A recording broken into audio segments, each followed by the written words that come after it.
Good morning મિત્રો. છેલ્લે આપણે અર્થશાસ્ત્રમાં ધોરણ 11 વિષય પ્રવેશ એની અંદર છેલ્લે આપણે આર્થિક માહિતીની રજૂઆત વિશે છેલ્લે જોયેલું. હવે આપણે આગળ જોવા જઈ રહ્યા છે કે આંકડાકીય માહિતીનું મહત્વ. તો ખાસ કરીને આંકડાકીય માહિતી છે એ અર્થશાસ્ત્ર માટે ઘણી બધી મહત્વની છે. તો એમાં પહેલો મુદ્દો સિદ્ધાંતોની આધારભૂતતામાં વધારો થાય છે. આંકડાકીય માહિતીને કારણે અર્થશાસ્ત્રના સિદ્ધાંતો છે એની આધારભૂતતામાં વધારો થાય છે. એટલે કે બે આર્થિક ચલો વચ્ચેના કાર્યકારણના સંબંધને તપાસીને સિદ્ધાંતો રજૂ કરવામાં આવે છે. બે ચલ વચ્ચેના કાર્યકારણના બે ચલ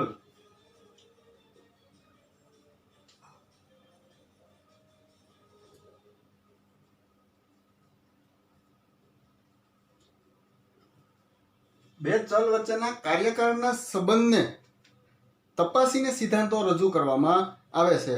બે ચલ એટલે કે એક સ્વતંત્ર ચલ અને બીજું એનું આધારિત પરતંત્ર ચલ. એટલે માની લો કે કિંમત, તો કિંમતમાં ફેરફાર થવાથી માંગમાં કેવા ફેરફારો થાય છે. એટલે કહેવાનો મતલબ એ છે કે કિંમત છે કારણ છે અને માંગ છે કાર્ય છે. આ કાર્યકારણનો સંબંધ જે છે એ તપાસીને સિદ્ધાંતોની રજૂઆત થાય છે. બીજું કે સિદ્ધાંતોને વ્યવહારમાં ચકાસવામાં આવે છે. એની વાસ્તવિકતા છે એ જોવામાં આવે છે. તો આવી રીતે આધારભૂત રજૂઆત માટે આંકડાકીય માહિતી છે એ ખૂબ જ જરૂરી છે. દાખલા તરીકે બે ચલ એટલે કે વરસાદ અને ખેત ઉત્પાદન વચ્ચેનો સંબંધ, કિંમત અને માંગ વચ્ચેનો સંબંધ, નફા અને ઉત્પાદન વચ્ચેનો સંબંધ છે. આ સંબંધ આંકડાકીય આધાર સાથે રજૂ થાય તો વધારે વિશ્વસનીય બને છે અને સિદ્ધાંત વ્યવહારમાં પણ સાચો છે કે કેમ તે તપાસી શકાય છે. એટલે કે આંકડાકીય માહિતીને આધારે સિદ્ધાંતો છે એ ચોક્કસ રજૂઆત છે એ સિદ્ધાંતોની થાય છે અને વ્યવહારમાં એ ખરો ઉતરે કે ખોટો પડે છે તપાસી શકાય છે. તો એક મહત્વની બાબત છે સિદ્ધાંતોની આધારભૂતતામાં વધારો થાય છે. દશા અને દિશાના વલણો જાણવા માટે.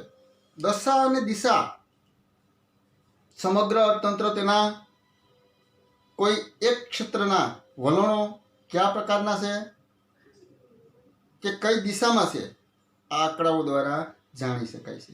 સમગ્ર અર્થતંત્રના કોઈ એક ક્ષેત્રના, માની લો કે કૃષિ ક્ષેત્ર છે, ઉદ્યોગ ક્ષેત્ર છે, સેવા ક્ષેત્ર છે, અથવા તો કોઈ નાનું એકમ છે, કોઈ કંપની છે.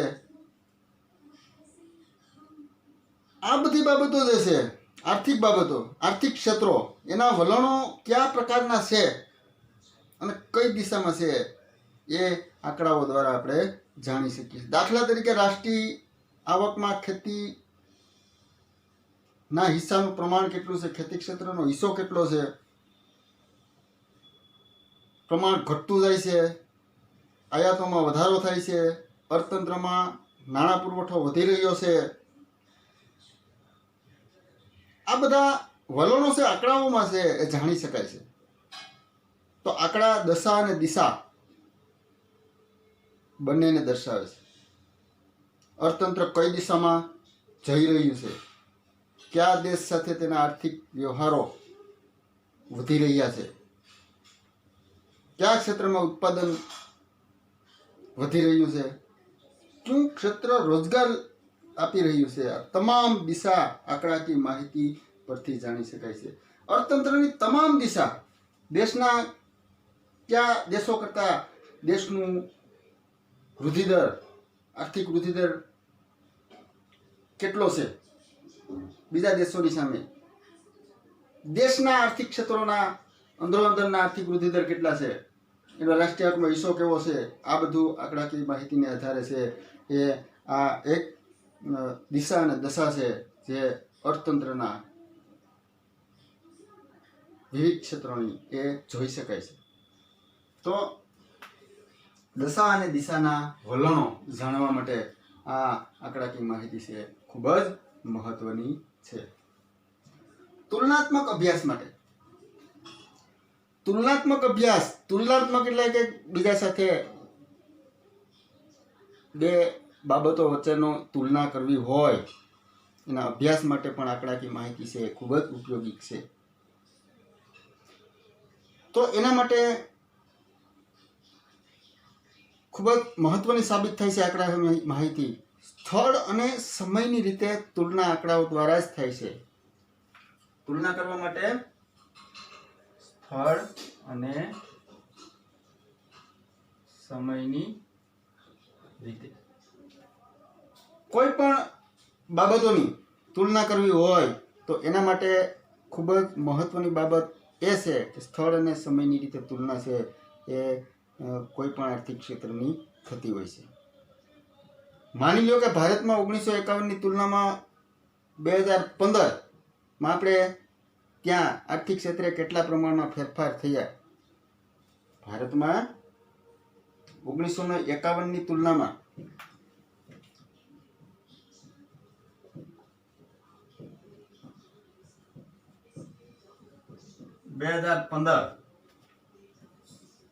કેવા આર્થિક ફેરફારો?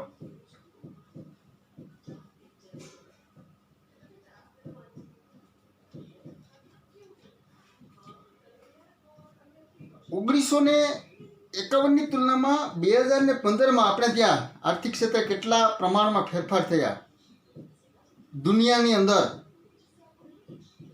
અમેરિકા, ચીન, બ્રિટનની તુલનામાં આપણે ક્યાં છીએ, કઈ સ્થિતિમાં છે એની સામે, તે જાણવા માટે આંકડાકીય રજૂઆત છે ખૂબ જ અગત્યની છે. તો આવી રીતે આપણે સ્થળ અને સમયની રીતે છે એટલે આપણે એક તુલના છે આંકડાકીય માહિતીના આધારે કરી શકીએ છીએ કે 1951ની જગ્યાએ 2015માં ભારતની આર્થિક સ્થિતિ કેવી છે, બીજા દેશોની સરખામણીમાં ભારત અત્યારે અર્થતંત્રની અંદર એની સામે કઈ દિશામાં છે એ પણ જોઈ શકાય છે. આ સમયની રીતે છે. સ્થળ, બે સ્થળો વચ્ચે, બે દેશના બે રાજ્યો હોય, બે ક્ષેત્રો હોય અથવા તો બે દેશો વચ્ચેનો જે તુલનાત્મક અભ્યાસ છે એ કરી શકાય છે. એટલે તુલનાત્મક અભ્યાસ માટે આંકડાકીય માહિતી છે એ ખૂબ જ મહત્વની છે. અને એનો ચોથો મહત્વનો મુદ્દો છે એ સંક્ષિપ્તમાં રજૂઆત માટે. સંક્ષિપ્તમાં એટલે ટૂંકમાં કોઈ પણ માહિતી છે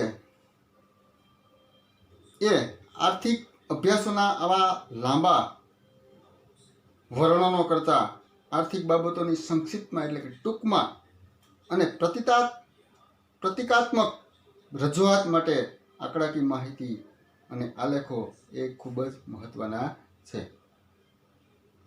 આંકડાકીય માહિતી અને આંકડાકીય આલેખો છે ખૂબ જ મહત્વના છે. તો ખાસ કરીને સામાન્ય માણસ પણ સમજી શકે તે રીતે રજૂઆત જો આંકડાકીય માહિતીની તુલનાત્મક વલણો અને સિદ્ધાંતની સચોટ છતાં ટૂંકમાં રજૂઆત કરે છે. તો આવી રીતે આંકડાકીય માહિતી દ્વારા તમે કોઈ પણ રજૂઆત કરવી હોય તો એની માહિતી તુલનાત્મક વલણો અને સિદ્ધાંતની સચોટ છતાં ટૂંકમાં રજૂઆત કરે છે. આપણે આકૃતિ કે આલેખ દ્વારા કોઈ પણ માહિતી રજૂ કરવી હોય તો ટૂંકમાં અને સચોટ આધારભૂત આંકડાકીય માહિતીને આધારે રજૂ કરી શકીએ છીએ. તો આવી રીતે એક સંક્ષિપ્તમાં પણ સચોટ રજૂઆત અને દરેક માણસ છે, દરેક વ્યક્તિ છે સમજી શકે એવી રીતે રજૂઆત થાય છે. એના મગજની અંદર બેસી શકે એવી રીતે રજૂઆત કરી શકીએ છીએ. તો ચાલો મિત્રો, હવે આપણે આંકડાકીય માહિતીની આકૃતિ અને આલેખમાં રજૂ કરતી વખતે ધ્યાનમાં રાખવાની બાબતો. તો આંકડાકીય માહિતીને આકૃતિ કે આલેખની અંદર રજૂ કરતી વખતે અમુક બાબતો એવી હોય છે કે જે ખૂબ જ સાવચેતીથી ધ્યાનમાં રાખવી જરૂરી બને છે. તો ખાસ કરીને અર્થશાસ્ત્રીય રજૂઆતમાં સંશોધનોના તારણો, આ ઉપરાંત સિદ્ધાંતોના ફલિતાર્થોની વિશ્વસનીયતાનો આધાર એ આંકડાકીય માહિતીની રજૂઆત ઉપર છે. આંકડાકીય રજૂઆત ઉપર હોય છે. તો આંકડા છે એ આંકડામાં પ્રાપ્ત વિગતોને આલેખ કે આકૃતિમાં પ્રતિકાત્મક રીતે આકર્ષક સ્વરૂપમાં રજૂ કરી શકાય છે. આલેખ કે આકૃતિ માહિતીને સરળ રીતે સમજાવે છે, પણ તે રજૂ કરતી વખતે કેટલીક બાબતો ધ્યાનમાં રાખવી જરૂરી છે, જે આપણે ખાસ જોવું જોઈએ. આકૃતિ અને આલેખ દ્વારા આ આંકડાની માહિતીને રજૂ કરતા એક મહત્વની આર્થિક માહિતી છે એ સ્પષ્ટ અને વ્યવસ્થિત ચોકસાઈપૂર્વક રજૂઆત થાય છે. તો એ આકૃતિ અને આલેખને કોઈ પણ આંકડાકીય માહિતી રજૂ કરીએ છીએ ત્યારે અમુક બાબતો ધ્યાનમાં રાખવા જેવી છે. એમાં પહેલી વિશ્વસનીય પ્રાપ્તિ સ્થાન. તો આંકડાકીય માહિતી જે આપણે રજૂ કરીએ છીએ એનું પ્રાપ્તિ સ્થાન છે વિશ્વસનીય હોવું જરૂરી છે. આર્થિક સિદ્ધાંતો કે તારણો જેના આધારે આપવામાં આવ્યા છે તે આંકડાકીય માહિતીનું જે પ્રાપ્તિ સ્થાન છે, તમે આંકડાકીય માહિતી જ્યાંથી મેળવો છો એ વિશ્વસનીય અને સર્વમાન્ય હોય તે એક ઈચ્છનીય બાબત છે. તો આ માહિતીમાં ખાસ કરીને માની લો કે ભારતની આર્થિક સ્થિતિ દર્શાવવા માટે રાષ્ટ્રીય સર્વે, વિશ્વ બેંકનો રિપોર્ટ હોય, કેન્દ્ર સરકારની આંકડાકીય સંસ્થા હોય, આવા વગેરે આંકડા વધારે આધારભૂત છે સાબિત થાય છે. તો આવી માહિતીનું પ્રાપ્તિ સ્થાન છે એ આવું કંઈક આધારભૂત હોવું જરૂરી છે કે જેના પર બંધ આંખે વિશ્વાસ કરી શકાય. બીજી મહત્વની બાબત છે સ્વતંત્ર અને પરતંત્ર ચલ. આપણે આગળ જોયું તેમ કે બે કે તેથી વધુ ચલો વચ્ચેનો સંબંધ આલેખ કે આકૃતિમાં રજૂ થાય ત્યારે યાદ રાખવું જોઈએ કે સ્વતંત્ર ચલોને આડી ધરી પર એટલે કે એક્સ ધરી પર અને પરતંત્ર ચલને ઊભી ધરી એટલે કે વાય અક્ષ પર છે એને માપવામાં આવે છે. દાખલા તરીકે દેશ, વર્ષ,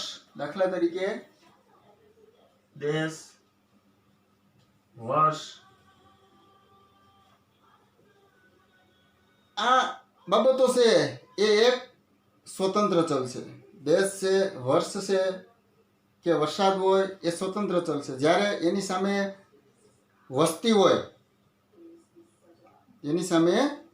વસ્તી છે, આવક છે, ઉત્પાદન છે,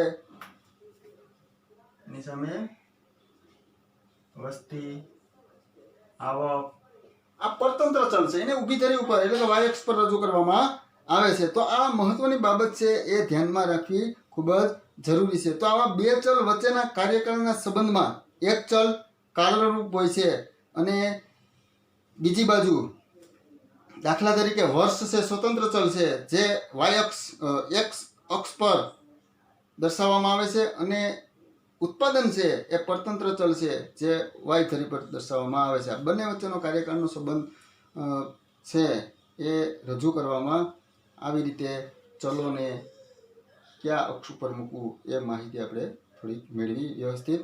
બીજું, ઘણી વખત એવું પણ બને છે કે અર્થશાસ્ત્રમાં માંગના નિયમની રજૂઆત છે એમાં કારણરૂપ પરિબળ કિંમત ઊભી ધરી એટલે કે વાય અક્ષ પર મૂકવામાં આવે છે અને માંગ છે એ એક્સ અક્ષ ઉપર મૂકવામાં આવે છે. એટલે અમુક કિસ્સાઓમાં છે એ આ જરૂરી નથી કે એક્સ અક્ષ ઉપર સ્વતંત્ર ચલ અને વાય અક્ષ ઉપર પરતંત્ર ચલ મૂકવામાં આવે છે. તો હવે એના પછીનું ત્રીજો મહત્વનો મુદ્દો છે સ્કેલ માપની પસંદગી કરવી. સ્કેલ માપ આંકડાઓને આકૃતિમાં યોગ્ય રૂપમાં ગોઠવવા માટે યોગ્ય સ્કેલ માપ મેળવવું પડે છે. દાખલા તરીકે સમયને લગતી બાબત હોય તો 10 વર્ષ માટે એક સ્કેલ નક્કી કરીને તેની રજૂઆત થાય છે. એકવાર જે સ્કેલ માપ નક્કી કરી લીધું એ આપણે રજૂઆતમાં જાળવવું જોઈએ. દાખલા તરીકે 1 ઇંચ બરાબર 5 વર્ષ લીધા તો છેઠુંથી એને 5 વર્ષ 1 ઇંચ બરાબર એવી રીતે વધારો બતાવવો જરૂરી બને છે. તો આવી રીતે આંકડાકીય માહિતીની આકૃતિમાં ટૂંકમાં રજૂ કરતી વખતે આવી બાબતો એટલે કે સ્કેલ માપની મહત્વની બાબત છે એ ધ્યાનમાં રાખવી જરૂર છે. આપણે જોઈએ કે આપણે અહીં 1 ઇંચ બરાબર 20 વર્ષ લીધા છે. 1 ઇંચ બરાબર y અક્ષ ઉપર 1 ઇંચ બરાબર 20 વર્ષ 1 ઇંચ બરાબર 20 વર્ષ લીધા છે. તો આવું જે ગાળો છે 20 નો એ સળંગ જાળવવો જરૂરી બને છે. હવે આપણે જોઈએ કે આંકડાકીય માહિતીની આકૃતિ કે આલેખમાં રજૂઆત. આંકડાકીય માહિતીની આકૃતિ કે આલેખમાં રજૂઆત કઈ રીતે કરવામાં આવે છે. તો પેલું આપણે જોઈએ કે એક સાદી સ્તંભ આલેખ દ્વારા આપણે એ જાણીએ. કોઈ પણ આંકડાકીય માહિતી આપણી પાસે છે એની હવે આકૃતિ કે આલેખમાં આપણે રજૂઆત કરવી છે તો એ રજૂઆત કઈ રીતે કરાય તો આપણે એક સ્તંભાકૃતિ દ્વારા જોઈએ. તો સ્તંભાકૃતિમાં એક અનુસૂચિ આપેલી છે જેમાં વર્ષ અને ઉત્પાદનના એકમો આપેલા છે. વર્ષ છે એ આપણે તમારી 11મા ધોરણની ટેક્સ્ટ બુકમાં 6થા પેજ ઉપર જે ઉદાહરણ આપેલું છે પણ આપણે એમાંથી ઇન શોર્ટ 3 મુદ્દાઓ છે લીધા છે, બરોબર. એમાં વધારે છે એ પ્રમાણે તમે જોઈ લેજો. વર્ષ 1970-71, 1980-81 અને 90-91 ના વર્ષને ધ્યાનમાં લઈ એની સામે ઉત્પાદન છે લાખ ટનમાં. ઉત્પાદનના આંકડા છે લાખ ટનમાં આપેલા છે. તો 70-71 માં 23.8 ટન, 23.8 લાખ ટન, 80-81 માં 36.3 લાખ ટન અને 90-91 55.1 લાખ ટન જે આપણે આલેખની અંદર સ્તંભ આલેખની અંદર રજૂ કરીએ છીએ. આમાં ફક્ત 2 ચલ છે એટલે કે વર્ષ એક સ્વતંત્ર ચલ છે એની સામે ઉત્પાદન છે પરતંત્ર ચલ, એટલે 2 ચલની માહિતી છે રજૂ કરીએ છીએ એટલે સાદી સ્તંભ આકૃતિની અંદર આપણે રજૂ કરીએ છીએ. તો આપણે અહીં y અક્ષ અને x અક્ષ, y અક્ષ ઉપર વર્ષ x અક્ષ ઉપર વર્ષની રજૂઆત છે કરેલી છે. બીજી બાજુ y અક્ષ પર આપણે ઉત્પાદન છે એ ઉત્પાદન છે બતાવવામાં આવેલું છે. તો આપણે અહીં લખી નાખીએ ઉત્પાદન. હવે y અક્ષ ઉપર જે ઉત્પાદનના સ્કેલ માપ લીધો છે એ 1 ઇંચ બરાબર 20 નો ગાળો છે દર્શાવેલો છે એટલે 20 નો ગાળો 1 ઇંચ બરાબર, બરોબર. ને ઉત્પાદન છે એ લાખ ટનમાં રજૂ કરેલું છે. તો 1970-71 માં 23.8 લાખ ટન જેટલું ઉત્પાદન, એવી રીતે 1980-81 માં 36.3 લાખ ટન અને 1990-91 માં 55 લાખ ટન. હવે આલેખને આપણે સ્પષ્ટ રજૂ કરવા માટે એને અમુક ચિત્ર અથવા તો અમુક શેડમાં રજૂ કરવો જોઈએ કે જેથી કરીને આપણને ખ્યાલ આવે. 5 પાસેની સ્તંભાકૃતિ હોય તો એમાં આવું જરૂરી બને છે. આવી રીતે આવું નિશાનીવાળો થંભ છે ઉત્પાદન લાખ ટનમાં દર્શાવે છે. તો આવી રીતે આપણે હવે આંકડાકીય માહિતીની રજૂઆત છે એ થંભ કે આકૃતિની અંદર કેવી રીતે રજૂ થાય છે એ આપણે જોયું. ઓકે.